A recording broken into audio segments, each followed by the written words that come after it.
Hi everyone, it's Laurie. I hope this video finds you well and happy and healthy wherever you are in the world. So I am cracking on with Ethony's 31 Days of Tarot. Okay, so prompt number 12, what started you reading tarot and why did you continue to read tarot? I started reading tarot a couple of years ago. I have been studying with Anna Sace, who's a psychic intuitive teacher, for, I don't know, like maybe 5 or more years now. And at some point in the course, she says something like, if you're not very sure about a certain question that's being asked or something like that, go ahead and draw an oracle or a tarot card. I was not interested in an oracle or tarot cards. That sounds so foreign. But I thought, well, hey, this is a tool and I don't want to not learn how to use an important tool. If this can help in my readings and help with the people that I read for, then I'm going to find out about it. So I'm like, all right, Anna, stay here.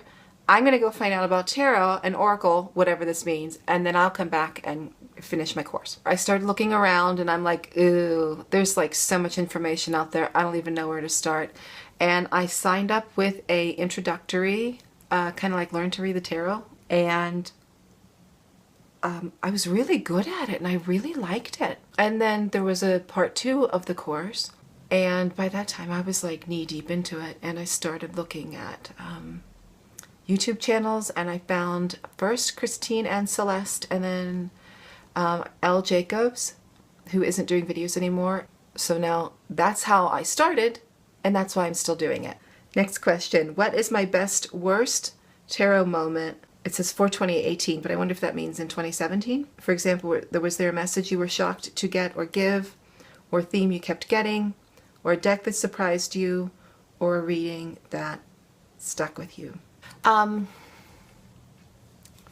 Yeah, there are a couple that are kind of personal. I'll tell you what, I'll tell you kind of an interesting story. When I was doing the Akashic Record readings, I had to give free readings in exchange for feedback. I think I've mentioned that before.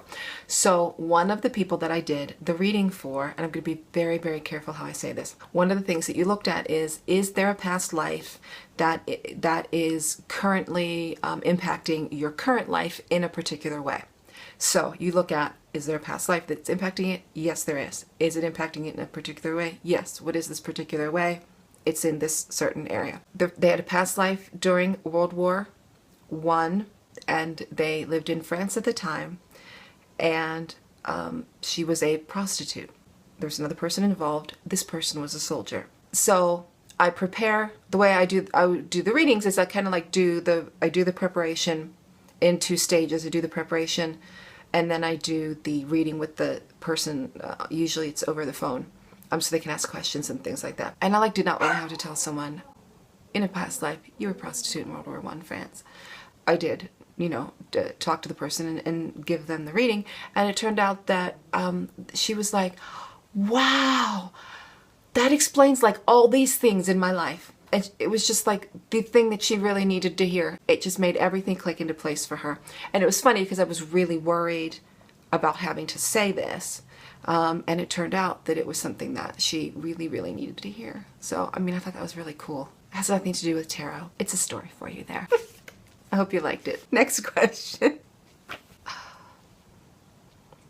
I don't know why people keep watching. All right, share your favorite divination tool aside from tarot. I use pendulums a lot. I collect pendulums. I'm thinking about doing a little pendulum video. Gracie and I were thinking about doing one because people have been asking a lot about pendulums lately. Not like we know like tons of stuff about it. It's just we've been using them a lot and it's not as scary or as intimidating as a lot of people think it is. And so we thought we'd kind of share how we use them and what we use them for, and maybe it would help people to see that it's like not mysterious at all. It's just a tool, like any other kind of tool. And also like crystals. Is that a divination tool? I don't know. And playing cards, I started using playing cards for some cartomancy. And what else? My husband got me an I Ching deck. And I just started playing with that a little bit and it looks really interesting. Okay, next question. Do you read reversals? Why or why not? I learned how to read reversals. I learned like 7 different ways to read reversals. internalized energy versus externalized energy, overabundance of that energy, underabundance of that energy, a blockage, an area that you need to pay special attention to, but not necessarily in a negative way. I can't remember the rest of them. Part of my course I had to do a whole shed load of readings for strangers.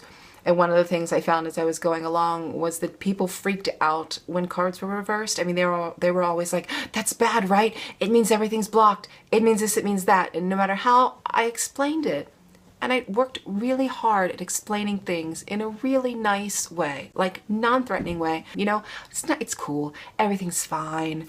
Oh no, you know, everything's fine. Like, and it was just, people couldn't hear it. They were just like, oh, la, la, la, la, la, la, it's reversed, it's reversed. And I thought, this is ridiculous.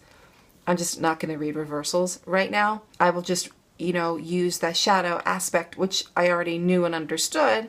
I'll just use any shadow aspect just kind of as a way of, as either part of the spread or whatever.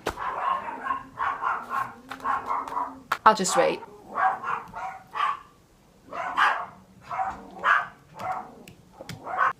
Oh, good. They're done. So then I just decided not to read them. Read them as part of a spread, or, you know, the inherent nature of the way it's being read. Do less of this, do more of this, or whatever. Seriously? Are they just going to bark the whole time? You guys need to stop barking. See, he's 16. So he's set in his ways, you know. If I'm down there, he won't bark. Because I'll be like, shh, don't bark. And they won't bark. But because I'm up here and I'm home alone today, there's nobody down there, I'm not going to run down there and tell him to quit barking. Sorry. He's deaf. And he's almost blind. He's such a sweet boy. I can't just, you know, go down and yell at him. So, anyway. So, I quit reading reversals because I could, you know, deliver that same kind of shadow element to querents without them freaking out. And so I haven't resumed doing that. And oops, I missed one question. And the question was number 15. Do you have a deck for personal use only? Why or why not? I do, actually. I don't use the Deviant Moon for anyone other than myself. I got this deck in the first place for a very particular kind of sort of therapeutic spirit work. I might talk about it someday. But so, because of the nature of the way I use this, there wouldn't be any reason for anybody else to use this deck because I'm the only one who would need to use the deck. So, I'm not trying to be mysterious. I'm not sure how much I want to share about that. Then there's another deck that so far I have not used with anybody but myself, and it is the Oracle of Echoes, which is, it's visually such a beautiful deck. It's definitely got a surrealist vibe about it. I mean, it's a beautiful deck, and Anna, the artist, is part of the tarot community. That's amazing. And she's an active part of the tarot community and such a talented artist. I mean, I have found that this deck is a very shadow deck. It's a very shadowy deck. And for me, my experience in using it is that it has been all shadow. And the deck's not made that way. It's pretty evenly mixed shadow and light deck, and I think that's been talked about before, but that's not been my experience so far.